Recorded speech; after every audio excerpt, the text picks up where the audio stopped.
Hey there, it's Casey Finey, host of Creative Control and also the director of programming for Fast Company's live events. And I'm here to remind you that we have our biggest event of the year coming up. Fast Company's 11th Annual Innovation Festival hits New York City this September 15th through the 18th. And we have an incredible lineup of speakers, activations, workshops, dinners, and so much more. It's going to be a packed week full of insights, networking, and yes, innovation.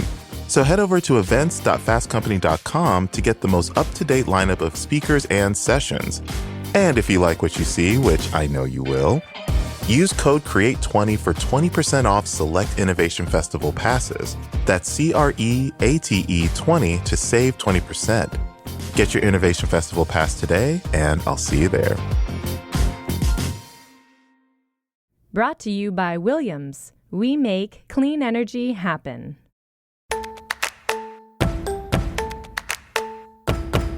I'm Yasmin Gagne. I'm Josh Christensen. And this is Most Innovative Companies. On today's episode, Fast Company senior editor Max Ufberg. I think it points to something that's sort of unique in Silicon Valley, which is that the CEO, who's often also the founder, can be totally synonymous with the company. Tubi CEO Anjali Sud.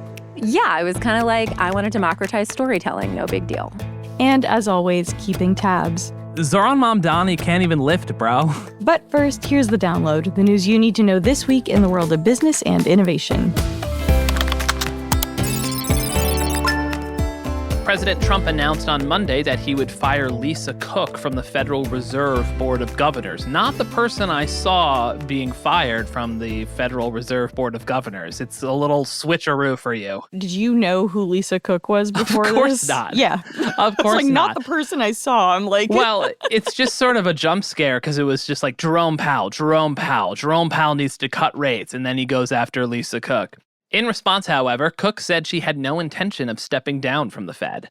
The president alleges that she fabricated records for the purposes of getting favorable terms on her mortgage, or mortgage fraud, which has, isn't that what they're trying to get John Bolton on? It seems like the new cause du jour of the Trump administration.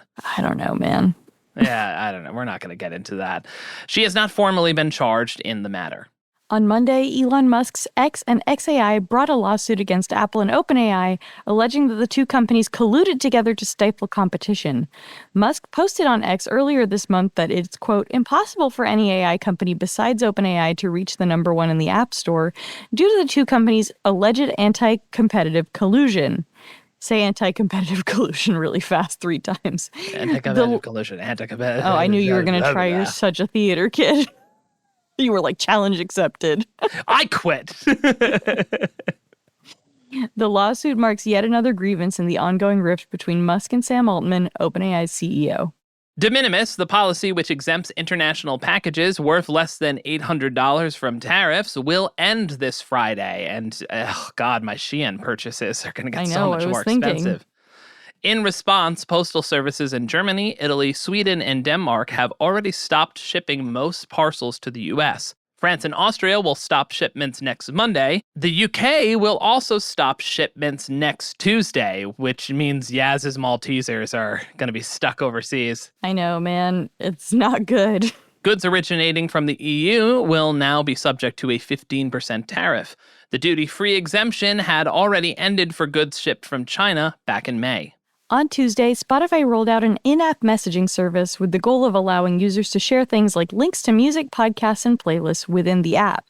The messaging service is only available in Latin and South America, with rollouts in the U.S. and other territories expected in the coming weeks. We'll be talking about that next week. Yeah, and answering the question, was anyone asking for this? And finally, in my favorite story since the Sydney Sweeney Jeans saga, after days of intense backlash online, mostly driven by the likes of Chris Rufio and Charlie Kirk and Matt Walsh, the restaurant chain Cracker Barrel has reversed its decision to change its iconic logo. Iconic is doing a lot of heavy lifting there. Its logo. The proposed logo redesign had removed the Uncle Herschel character as... Who knew that was his name? Yeah. Nope. Didn't know that it was an Uncle Herschel character, as well as the eponymous barrel, leaving just the restaurant name centered in a yellow sort of barrel shape.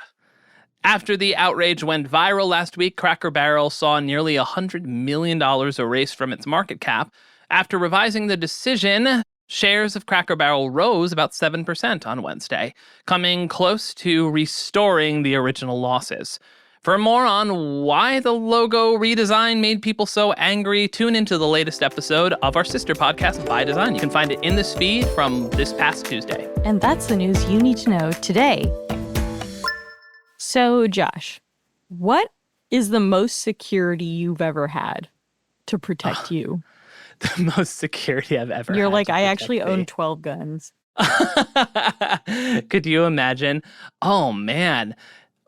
Okay, this is the moment where I realize that I'm not safe in any facet of my life. Never safe. I think you are a white dude. Yeah, I think being a 6'3", 220-pound white man has been the most safe I've ever felt in my entire life. But I guess going back to a previous conversation we've had, I think two-factor authentication is the most third-party security I've ever had. That's digital security. My God, the way I had to post something on our site and the way it took me to log on 4 different services or something. I'm entirely locked out of our WordPress. I can't do a single thing on the back end. I have to get other people to do all of our WordPress stuff. For me, it was after I reset my password, my computer password, it was all over. I had to figure out how to get back into email, WordPress, So you're famously anti-security, digital security, yes. But what about physical security? Yeah, when I was a kid in Haiti, we had a security guard with a big machine gun in our front yard at all times. Yeah, I mean, your dad was a diplomat. That does make sense. Well, so Haiti is by some metrics the second poorest country in the world. It's tough, yeah. But his name was Benjamin, and he was really nice. He would play soccer with us and stuff. It's pretty cool. I just picture someone just playing footy with you with a big old machine gun.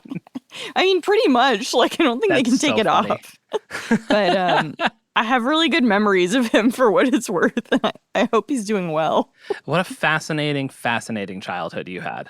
I know, and I still ended up this way. It's maybe the one thing you have in common with tech CEOs. Transition. So Meta CEO and founder Mark Zuckerberg has spent more than $110 million on at least 11 properties and built a Montessori-style private school for his children, kind of all for himself in a compound. In addition to his personal spending, his company Meta has increased spending on his private security. On this episode, we talked about why private security spending for corporate CEOs is on the rise and why Zuck is spending $27 million of his company's money on personal security this year alone. We spoke with Fast Company senior editor Max Ufberg to learn more. Before we get into talking about Zuck specifically, what is driving all this kind of really intense consumer backlash and the need for some CEOs to have this insane level of personal protection?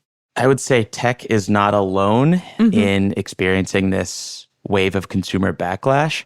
The insurance industry, healthcare, media, tech, all sorts of industries are sort of experiencing these low points when it comes to consumer trust. There was actually some Gallup polling last month that found just 15% of Americans have a lot of trust in big business. That's actually somewhat makes me feel good. It doesn't make me feel good when people don't trust the media, but I like that people are a little skeptical about the role of big business in their lives, right? I guess it depends what the difference between healthy skepticism is and unhealthy skepticism. Yeah. Well, yeah, and murdering someone. Yeah, exactly. Right? I think that's where we're going.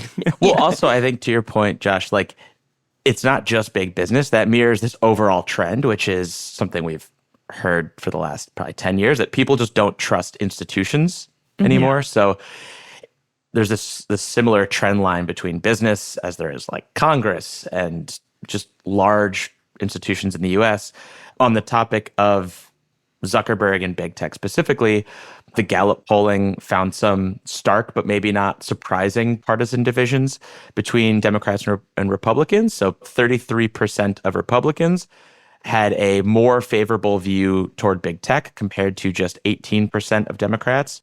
Those percentages mark some notable shifts as Silicon Valley has sort of taken a swing toward the right to appease Trump.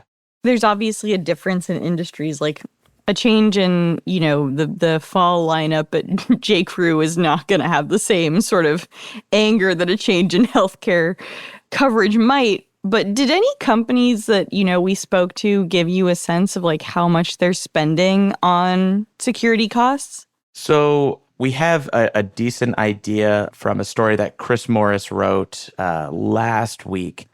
Security spending was up 10% last year at Meta, and that includes $27 million spent to protect Zuckerberg, which is $3 million more than 2023. Google, parent Alphabet, and Amazon also both saw increases of more than 10% last year. Altogether, the 10 sort of major tech firms spent over $45 million to protect their executives.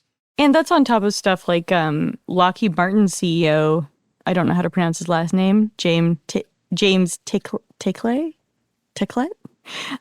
is required to fly exclusively on private corporate jets. And you're like, I don't know if that's factored into a security cost, but that's obviously a cost related to security, right? Yeah, exactly. And, also Mark Zuckerberg building these giant compounds that are sort of like heavily fortified kingdoms. And Elon Musk has done similar things. I mean, the sort of level of precaution taken is pretty unprecedented. Now, I want to get into that in a second, but what can you say about all this in the aftermath of the United Healthcare CEO Brian Thompson shooting? Well, just that CEOs in general started taking private security a lot more seriously. I mean, Matthew Dumpert, who's the managing director at Kroll Enterprise, which is a security risk management firm, told CNBC last year that they were basically seeing CEOs and other executive level and board members reaching out to increase their own executive protection to basically be around the clock 24/7 security. We also saw companies like CVS Pharmacy and Anthem Blue Cross Blue Shield actually remove photographs and bios of their executives from their websites and sometimes took down leadership pages. And then other companies are implementing stricter travel policies for executives. Yeah, as you mentioned, Lockheed Martin mandating that executives use corporate aircraft for both personal and business travel. But I also love the idea of a CEO being like, I can only take the PJ. It's like, you know what I mean? They're like, otherwise I was totally going to go commercial. Exactly. Because there's an extreme lack of security at airports. Yeah. So let's talk a little bit about beyond the insurance and healthcare industries, which we just talked about. What can we learn from some proxy statements that were filed? There was a Harvard Law analysis that examined 208 companies that had filed these proxy statements by April. It found that almost a third provided some type of security perk in 2024. And that actually marked a 27% rise over 2023 and a 47% rise over 2021, which does show that security spend has been on people's minds before the United Healthcare shooting. And the median spend on security prerequisites has seen a large increase of 118% from $43,000 in 2021 to $94,000 in 2024. Damn, that's a lot. It's a lot. But you know who's spending more than that? Is Zuck. Meta. Because they just spent a little bit more. Because they spent $27 million to protect Zuck. Damn. And that's $3 million more than 2023. Why is that spending so far ahead of other CEOs? I think it points to something that's sort of unique in Silicon Valley, which is that the CEO, who's often also the founder, can be totally synonymous with the company. Mm-hmm. In other industries, I don't think there's such name recognition for most executives. Maybe some in media, right? Like the Murdochs or something. But overall, yeah, I don't think most people, you gave the J. Crew example. I don't think most people could tell you who the CEO of J. Crew is. Maybe I can't Yaz tell you could. the CEO of J. Crew right now. So he also, to this point of the CEO being synonymous with the company, Zuck holds majority voting power, which means a lot of people have strong feelings about him specifically because he's sort of leading the direction of the company. And I think that's true of many of the other big tech companies. I mean, certainly true of Elon with his companies, even though he's not always the founder per se. But, it's true of the CEOs of sort of all the big guns. But, on top of that, I think what's so unique about Zuck, and I would put Elon in this bucket, is they both want to be cultural figures on top of that. You can also just not go on Joe Rogan or challenge each other to MMA fights over Twitter. But when you choose to make yourself into that kind of public figure, you are making people aware of you and all of your business, if that makes sense. I'm not saying you're asking to be shot. I'm just saying Well, you don't see private equity company CEOs being super, super visible like that. I mean, it sort of goes back to what we talked about with Megan Greenwell a few weeks ago, where there's some anonymity with that I think is very much coveted by those folks. Well, their names are on a lot of buildings, but yes. Yeah, that's point true. taken. But I mean, face, a public figure, cultural figure, some naming rights on a building is a little bit different. I mean, if you think about like Goldman Sachs or something, their CEO, David Solomon, you might, I don't know, he might go on like Squawk Box or something, or bad example because he loves to DJ at big parties. That is true. That is true. Oh, if there was ever a cultural that is figure. true. I did randomly just choose that. But generally speaking, generally speaking, these guys may go on like financial podcasts or TV shows, but they don't. To your point, they're not going on like Joe Rogan, because no one wants them on. And I think there's like a couple of things. It's like these tech guys are more sort of digitally savvy. They're more digital native types. And also I think they have, in certain cases, like weird sort of political aspirations. I mean, look at Elon with Doge. And I think also there was a time when tech was seen as very cool and sexy. That's changed, but I think this is still maybe a little bit of a holdover, that quest for fame. Like they were sort of celebrities in a way that like a banking exec, I don't know, never would be, or at least hasn't been for decades. And it was widely, it was reported, and this came up in Careless People as well, that, Zuck may have had political aspirations at some point, right? Like, exactly. So, if that's true, it makes sense why he starts doing all these podcast appearances and just sort of pumping up his own image. And then you see like a secondary effect there. It's like, oh, I better spend more on security guards. So let's talk about, some of the other big tech CEOs and how much they're spending.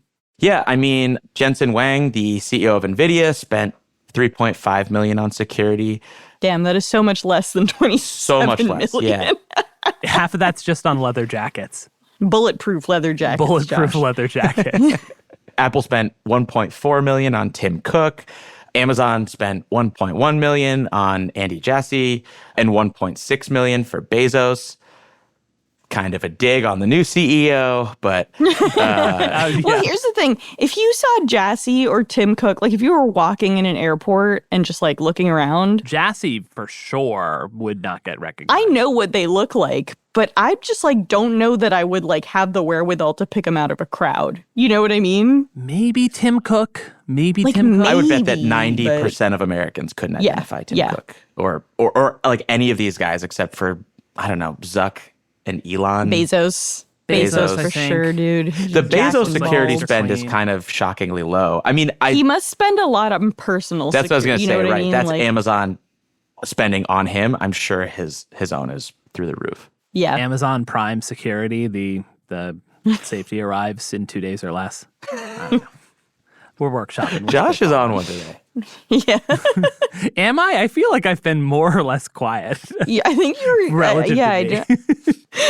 Oh man. Oh God.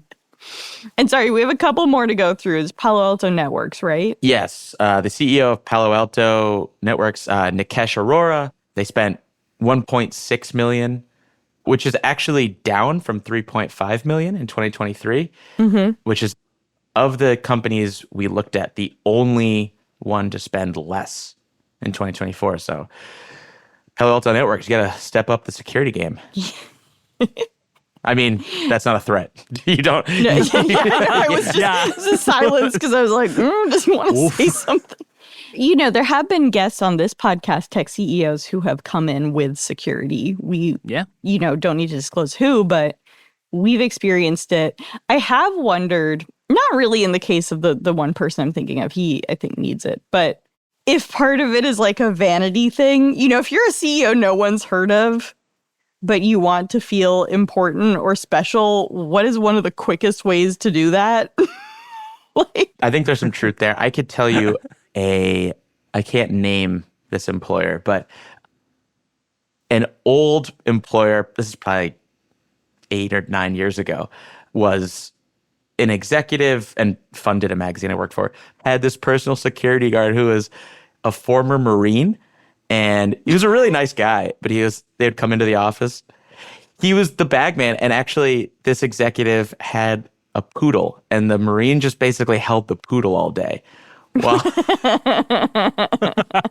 that's so awesome. That is just a vanity hire, I think. But I think it says something about CEOs seeing themselves or understanding that they are celebrities now, right? Yeah, absolutely. And as we talked about before, they are seen increasingly as like the face of the company, and their reputation can significantly impact consumer trust and employee loyalty, and by extension, financial performance. So the stakes are just, I mean, they're always high for CEOs, but the pressure to perform as a public entity has never been higher. And that brings with it a lot of strong feelings, like we mentioned that Gallup polling that found, consumer trust was so low in big tech and institutions in general. So that's got to be scary news for CEOs.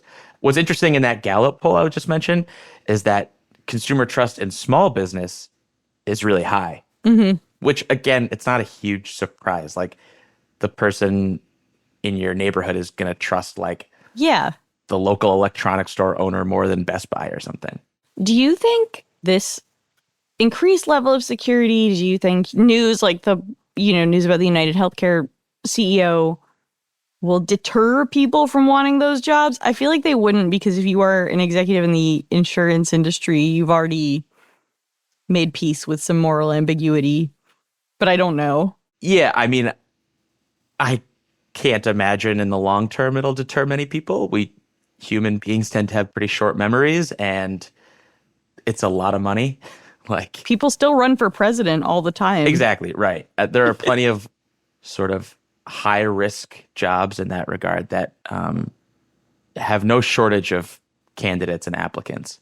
The one thing I would add is that the greater forces shaping these public sentiments show no real signs of slowing down, right? Like, the middle class continues to get squeezed, income inequality continues to grow, housing continues to be a conundrum for many people. Guns are still widely available. We replaced the pension with the 401k, which is running into all these issues now. Like, there are all these economic and social factors that conspire, I think, to make for an angry or dissatisfied populace. And unfortunately, I don't think that trend line is going to shift, at least in the near term. Right. Well, thank you, Max. We'll be back with Max for keeping tabs. But first, a quick break, followed by my interview with Tubi CEO Anjali Sud.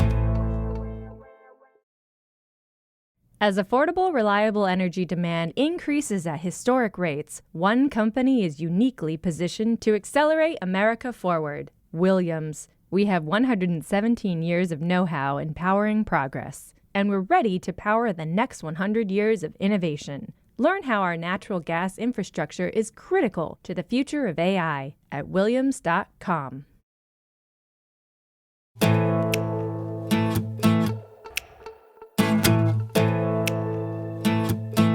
Fox-owned Tubi has an ad-supported model, which gives every viewer free access to its library of 275,000 movies and TV episodes. It has everything from syndicated 70s sitcoms to art house mainstays. That's helped the service skyrocket from 51 million monthly active users in 2022 to 97 million in 2024.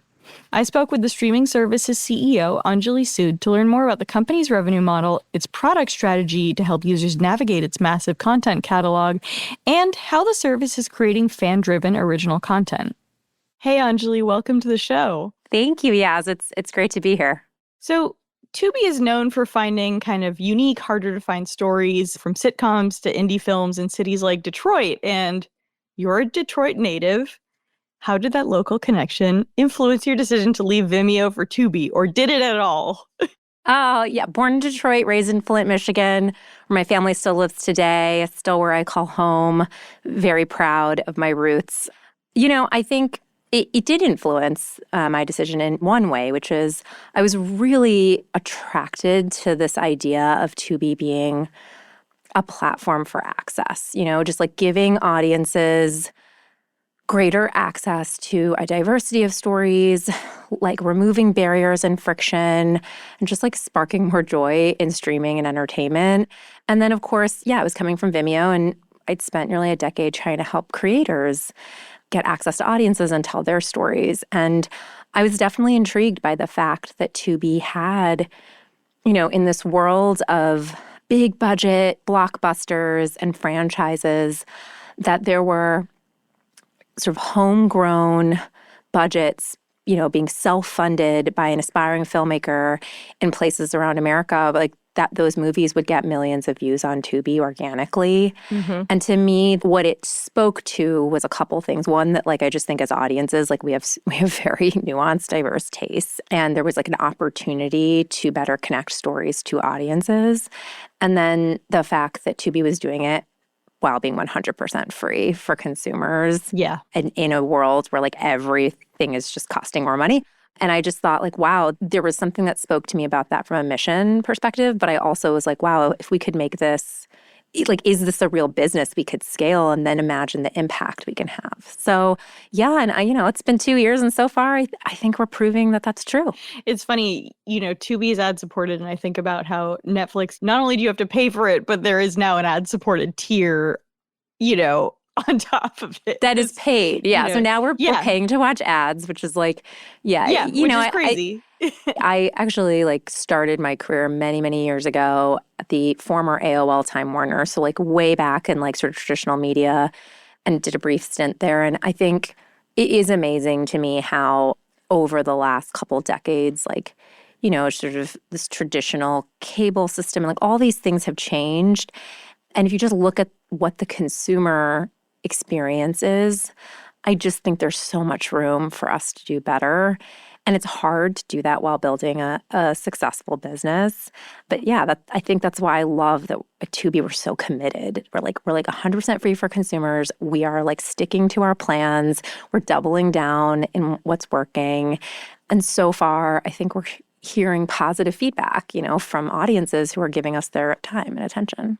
Now, when you took on the role 2 years ago, what was your vision? And then tell me, how much of it has come to fruition, right?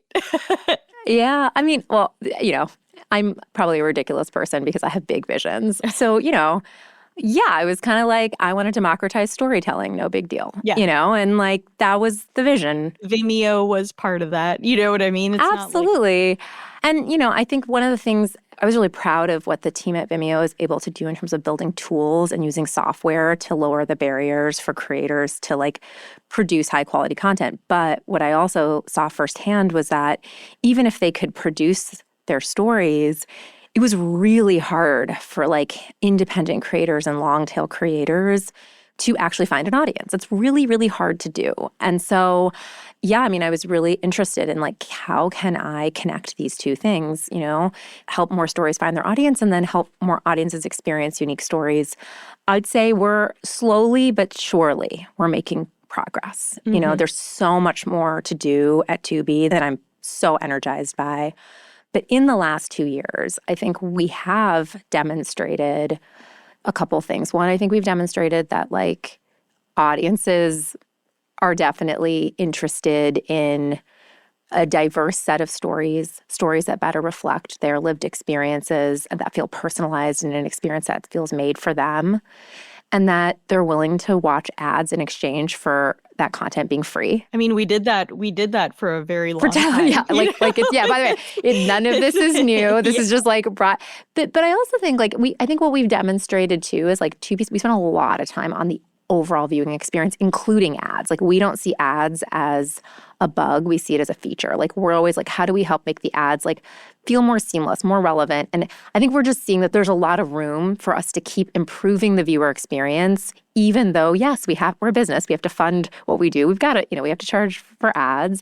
And I think we're just seeing consumers are totally fine with that value exchange. Yeah. And they're like, yeah, let's do it if the experience is good. So that was like probably the first thing. The second thing was like, can I actually generate revenue and build like a sustainable business? Mm-hmm. Does this model work on a standalone? And I will tell you, I would say the general industry kind of thinking around this for over a decade has been like, no way, like that's not going to fly.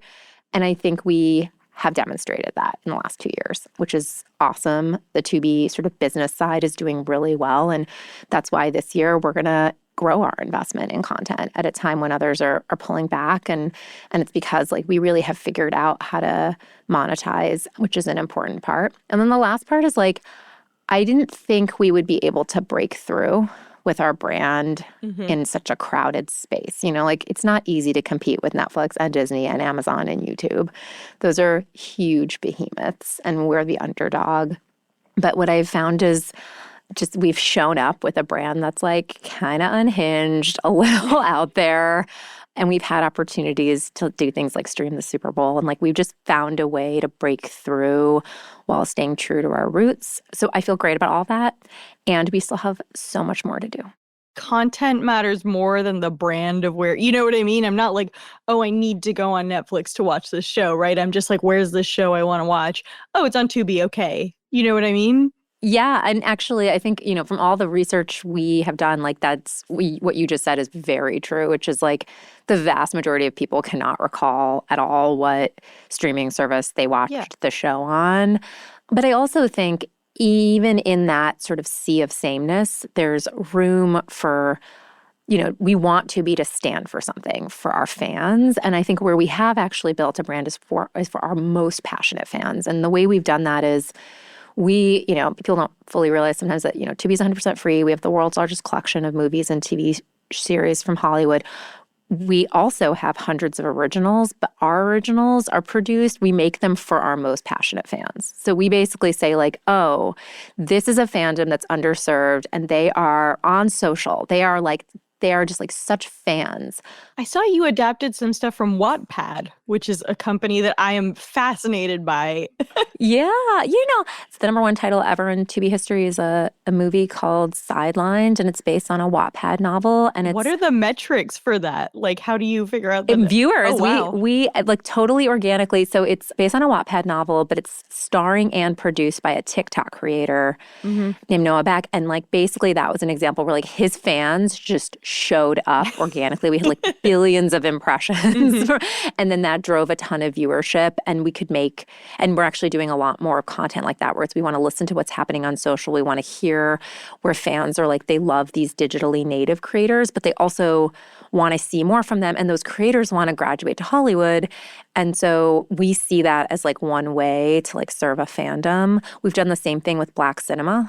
We're really proud of having this like incredible collection of content that is, produced, starring, and featuring Black talent. We just think like we hear that from our fans and we'll double down there. So I think, what we hear from a lot of our fans is that they feel more seen on Tubi. And I think we want that to be something we stand for. In terms of finding that IP, I imagine it's a very different process than like, I don't know, what's like a movie franchise or classic book we can adapt. How does that work? Yeah, well, the Tubi formula is really different because we are, we are a long tail. So the way we think about it is like, if you think about like if you were a Hollywood executive for television. Everyone would tune in at 8 p.m. on Friday, and you had to find the show that was going to speak to everybody, right? Now everything, in Tubi's world, like we have hundreds of thousands of titles, all free and all on demand. And our algorithms and our experience are what help us showcase and surface the right stories for the right people. And we see that the tastes are very different. So it actually, in some ways, makes the job harder, but also easier. Yeah. And so what we've done is, and this has taken like a decade, is we've just built incredibly vast network of producers, distributors, studios, individuals. And I think what that's enabled us to do is, and then we listen, we use our data, we understand what's happening on Tubi, and we look at what's happening on social, and we say, oh, we think this is a thing, and we're going to go and work with whoever in our network can help us do that. And I would say Tubi's not a hits-driven business, but we also get things wrong sometimes, of course. But our success rate's just really high because we're not, it's a more democratized view. We're not putting all of our eggs in one show. We're not spending hundreds of millions of dollars to put it in the box office and market it on billboards. We're kind of just like using this organic, more, platform to help the right audience find that content. What are some of the early risks or bets that really paid off for you all in your time there? Oh, we've had a few, actually. So when I first joined, we rebranded. We changed the Tubi brand, which is always a little risky no matter what. And, especially when you're like a couple months in as a new CEO. But we really... It could have been like a Weight Watchers to WWE situation. But yeah, I mean, there's always massive downside risk to brands. Yeah. We've all seen it. So, and we did want to push the envelope a little bit and just be a little bit more fun. And I'll tell you my team was like, there's this thing called sonic branding. And it's like, the Netflix, like, ta-dum. Ta-dum. Yeah. And they're like, here's what we're doing for Tubi. When I first heard it, I was like, guys, like, one, I'm giggling. Two, this is preposterous. It's like preposterous. Yeah. But we did things like that just reflected our personality. And we were like, let's try it. And I think that has actually gone incredibly well and helped us build an identity. The other thing that we did was take a chance and stream the Super Bowl when we'd never live streamed an event at scale before. We streamed the biggest event in television history.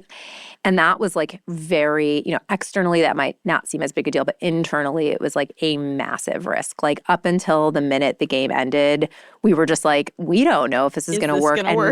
And if it doesn't work, it's pretty bad. You've got millions of people who are very, very angry at you. So those are like, that can be like a pretty bad situation for a streaming service. Yeah. So I think, that was another example where we were like, let's just like, you got to swing big. It's one of our values. Like swing big, like go for it and work your butt off to prepare and do your best. But like we have to be willing to fail. We just have to be willing to, even on like the world's biggest stage, if we want to have the impact. So that was one. And then I think probably the third, which shouldn't be innovative or bold, but somehow in this world of entertainment, it is that we just stayed focused. Yeah. We haven't changed our business model. We haven't added tiers. We haven't said, oh, now we need to make more money. Let's stop serving Black audiences because that's niche. And we just kind of were like, no, we're going to stick to our guns. We have a belief, and it takes time to build. And just there's a consistency in execution that we've just like not pivoted over the years. And, when you're a new leader, it's really easy to come in and want to change things. It's like super easy to be like, well, now I'm going to. And I think it was a good decision to say, okay, we're going to try and accelerate and double down on what we do, but we're not going to change. And we're going to actually get even more focused. I think that's served us really well in the sort of industry we play in.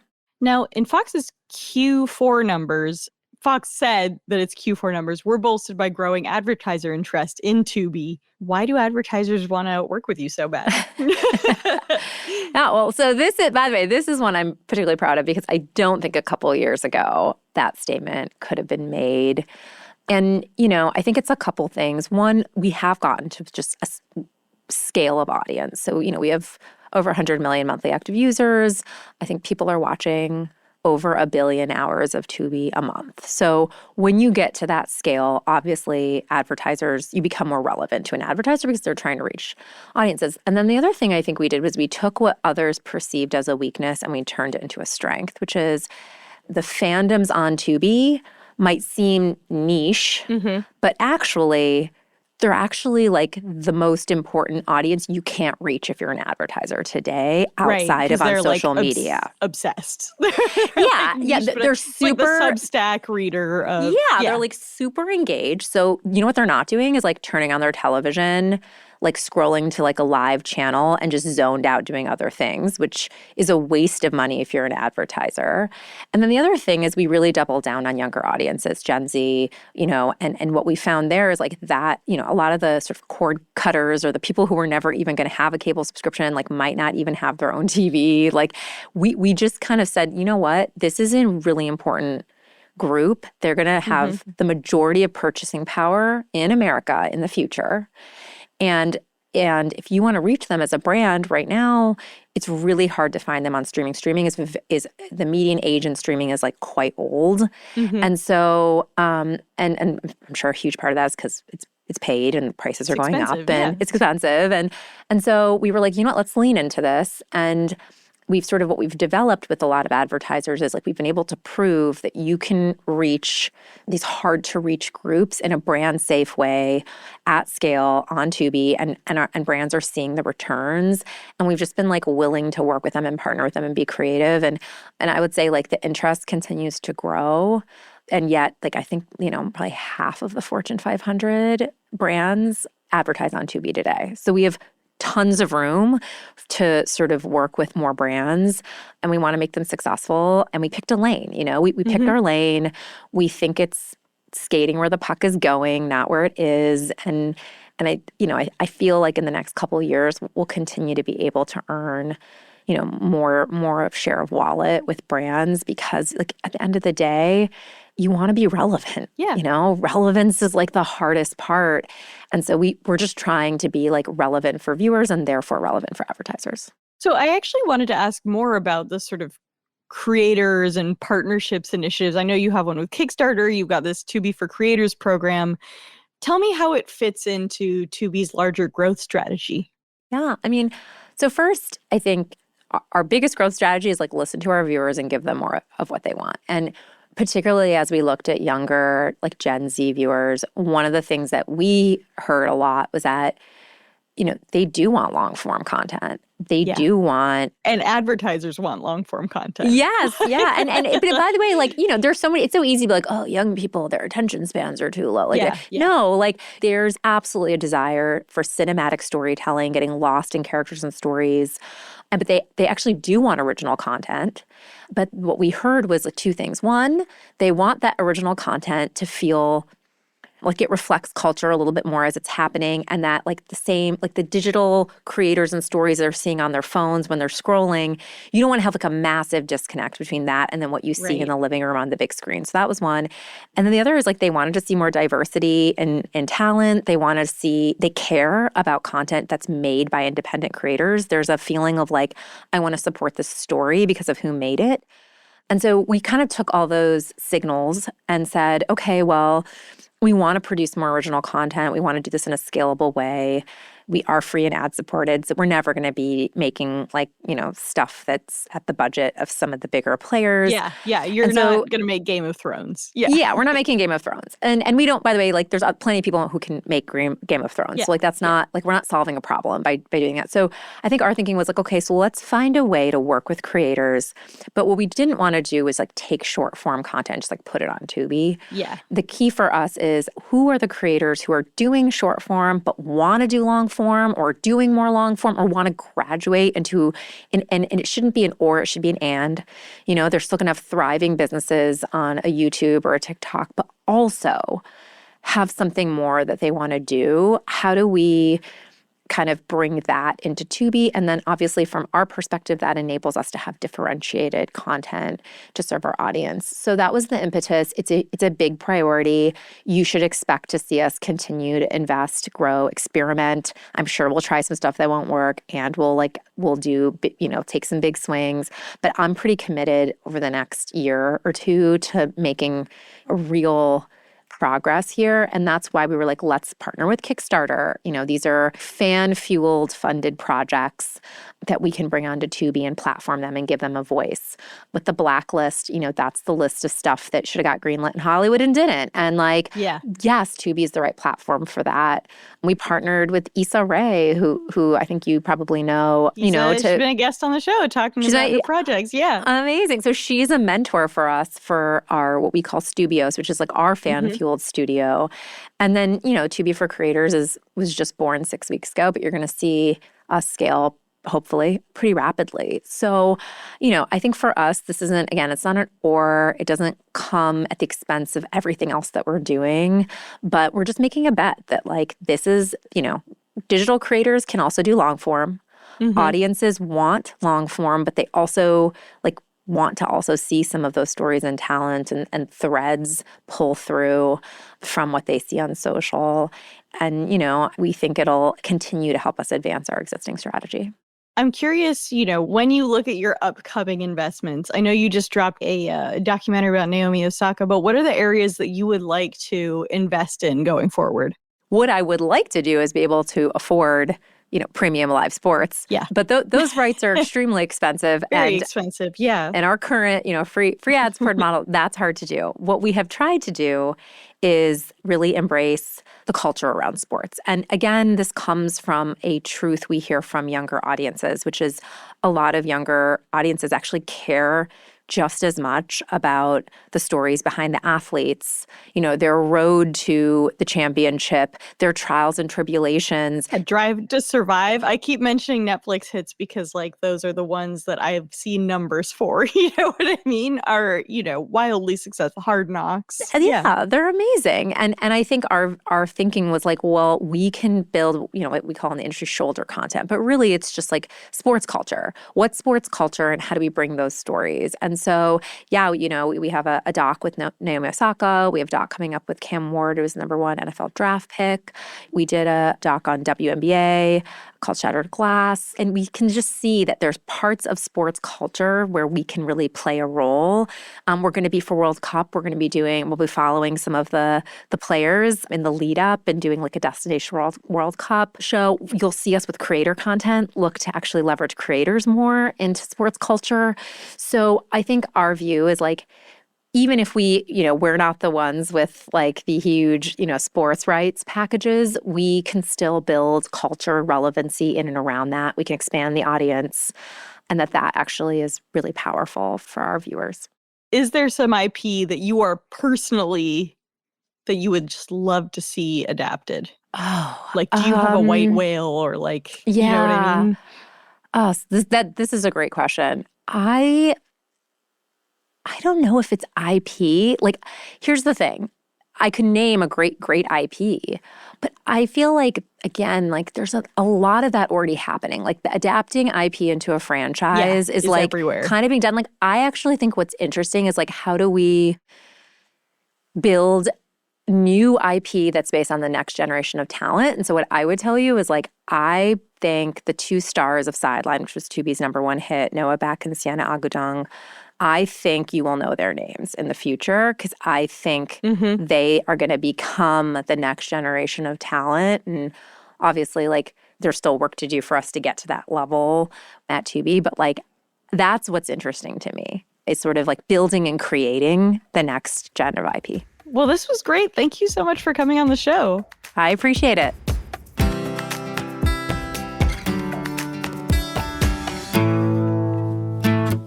Okay, we are back with Max, and it's time to wrap up the show with Keeping Tabs. This is where each of us shares a story, trend, or piece of pop culture we're following right now. And Max, since you're our guest, what are you keeping tabs on? I am keeping tabs on the XAI lawsuit against Apple and OpenAI. I'm sorry, it's not that fun, but it's pretty interesting. Okay. Oh, Max. I'm actually smart. I read the news. Okay, listen. Here's everything you need to know. It's going to be in our newscast. We record the newscast later than we record It's fine. this. It's going to be on our newscast, so everyone's already heard about it, Max. It is, in fairness, Max's job to keep track of this. That is true. He is what you're paid editor. to do. I'm really sorry, okay? I could choose like college football instead. Now I have to come up with a smarter keeping tabs. Okay, well, one interesting thing that you'll probably cover in your newscast is that XAI quietly dropped its benefit corporation status. Oh. So Musk started XAI as a Nevada benefit corporation, and that basically means XAI is obligated to hit certain environmental benchmarks and deliver social benefits aside from its financial goals. They dropped that while pursuing this lawsuit against Apple and OpenAI. And the lawsuit, for those who did not listen to the intro, alleges Apple favors OpenAI in its App Store rankings and like deprioritizes competitors like XAI's social media app X and Grok. This is basically part and parcel with the antitrust lawsuit, like that Epic's been pursuing for 5 years against Apple, more or less, sort of the same vein. Yeah, it's pretty similar. I mean, Apple is... Yaz is just anti-intellectual. Yaz is the Charlie Kirk of this podcast. I mean, I think that one interesting thing is that shortly after XAI got rid of that public benefits designation, it began using all these natural gas turbines to power its data centers in Memphis. And that's where we've seen a lawsuit against XAI for basically pollution practices. I could choose college football if you guys would prefer. I don't know. I could start over. No, that was great. Josh, that was amazing. For something completely different. Josh, what are you keeping tabs on? Zoran Mamdani can't even lift, bro. Oh my God. I knew you were going to pick this. I just, in my bones, felt it. You felt it in your bones. It was a big weekend for the Zoran Mamdani campaign in New York City. He had a scavenger hunt, which actually seemed legitimately fun to do a scavenger hunt. But the Twitter discourse after Zoran Mamdani, there was a video of him at a block party where he sat down on a bench press because they had it out there and struggled to lift 135 pounds or something like that. Yeah, it was 135. It's mostly funny because it's like, dude, you could have just not done that. You could have just not done that. I cannot stress how much I do not care about that part. What I do find great is Eric Adams' response to it and him just posting basically Eric Adams thirst traps of him lifting and then trying to somehow turn this into a commentary on Mamdani's ability to run the city of New York. Anything Eric Adams does is hysterical, and I just love his campaign for as terrible and cringy and weird as Eric Adams can make a campaign. Including the red envelopes with cash that are being handed out at the campaign. That story from last week. The Hers chip bag with a wad of cash in it. Incredible. So good. Do you think Zoran knew he couldn't bench? Was he surprised at his inability on the press? I mean, I feel like this is how I feel personally. I never bench press anything. I think if I walked up to a bench press, I would have the unearned confidence to say, yeah, I can lift that. And then I would probably fail at lifting that. It's the sort of male overconfidence. That said, I did once really legitimately believe I could beat my husband in arm wrestling. And that was really not true. So I don't know. Yeah, you also tried you told the running story where you tried to keep up with him running. Although in that case, you were a legitimate runner. The arm wrestling thing is insane. Yeah, Lord grant me the undue confidence of Yaz and Zoran Mamdani. Maybe it's just like being a nerdy brown kid, you know? Yaz, what are you keeping tabs on? So before I get to this, are you both familiar with who Club Chalamet is? Yeah. Yeah, well, I think have we talked about this on the podcast before? We must have, because she's one of my favorite people on the internet. Oh my God, yeah. Max, are you familiar? Totally. Club Chalamet? No, not at all. Club Chalamet is this Twitter stan account for Timothy Chalamet that takes like very strong stances on Timmy's love life. Like she hates Kylie Jenner, but and she is one of our most active stans out there, but I think it was about a year ago. You know, you make assumptions about stan accounts, right? A lot of them are run out of Brazil. A lot of them are run out of young pop culture fans. About a year ago, she casually mentioned that she like was going to a job interview on 9/11 or something and narrowly escaped. And everybody was like, how old is Club Chalamet? And since then, she's sort of become this phenomenon because she's just kind of a weird older woman. And I was sad this morning because the Daily Mail came for her. Oh, man. Wow. What a Sophie's choice for you. Your two favorites going at each other. Well, look, this was a Daily Mail Plus exclusive, and I've taken out my credit card several times, but I have not actually subscribed yet. But the headline is, "The Dark Truth About Club Chalamet, she's a 58-year-old Timothy Chalamet obsessive who hates, capital letters, Kylie Jenner and tracks his every move, ... And her past is very, capital letters, revealing." So I would love for people to reach out if there's anything interesting in that article. But if you have a Daily Mail Plus account, please screenshot. This is like a reverse Patreon. Exactly. Subscribe somewhere else and send me content. Guys, I'm having a baby, so I can't afford, I don't have any discretionary income, and that's why you need to tell me about what the hell's going on with Club Chalamet. No, I feel like people know. Nobody really cares. So. So everyone, just so you know, Yaz is having a baby. Max is also having a baby. I am not. I'll be here. I'll be here. I am baby. I am baby. This podcast is my baby. And that's it for Most Innovative Companies. Max, thank you so much for coming on the show. Thanks for having me.